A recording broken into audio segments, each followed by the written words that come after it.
you're with us, you definitely know that, Rod, you won over under. Managed to come back and beat Greg Buchanan. I can't believe it. How did anybody beat Greg Buchanan? Just unbelievable. Oh, come on, you don't have to be like that. We can be honest. Yeah. But since you did win, you have a chance to speak your mind and let us know what's going on. Well, we're having our 23rd annual tennis tournament this weekend. We call it the Paul Douglas. It's been sponsored by Dan Aquino now for 23 years, and that's a great feat in itself.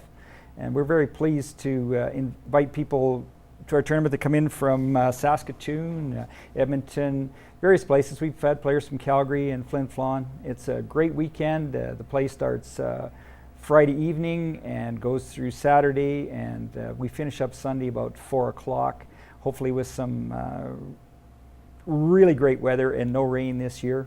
You know, one great thing that would really help us out if we had another 4 to 6, maybe even 8 courts in this city. Would allow us to have bigger tournaments, have more people coming out. The unfortunate part of our program tied up the way it is with 4 courts, we have a lot of people come out in the spring and they get very, very frustrated, quit playing tennis, don't even show up again for the rest of the season. You know, and I apologize to you folks. We will work with the city all we can, and hopefully our new mayor is a little more responsive and can get some of these courts done and get some of these things happening for us in the tennis world. All right, well said. I don't think any of us could put that together, so thanks a lot for that, Rod. Very quickly, we still have time for a bit of questions, and I'll get to this one. Dustin Johnson, because this one I think is really surprising to me. And the PGA, of course, being suspended, or so we thought, from the PGA Tour for obviously substance abuse problems, cocaine being one of them. But guys, what do you say about this whole PR nonsense? Because all of a sudden he was suspended by the PGA Tour. Then they're like, no, it's not a suspension, it was a leave of absence. Who do we believe, and how bad does this make the PGA? Well, how does it look, anyways? Well, that's the thing. I don't know how exactly all this developed and why the PGA didn't grab hold of it. I think it's all blames on the PGA. The PGA didn't step up and say, this is what's happening.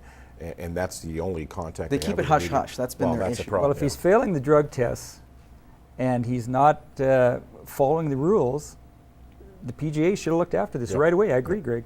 So, to at fault. So, what can they do for, I guess, an ailing group?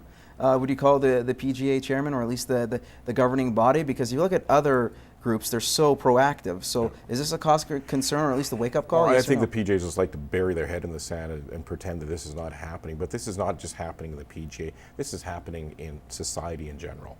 You know, we have these issues with drug use, and it doesn't matter if you're a golfer, if you're just a guy working down the street, you know.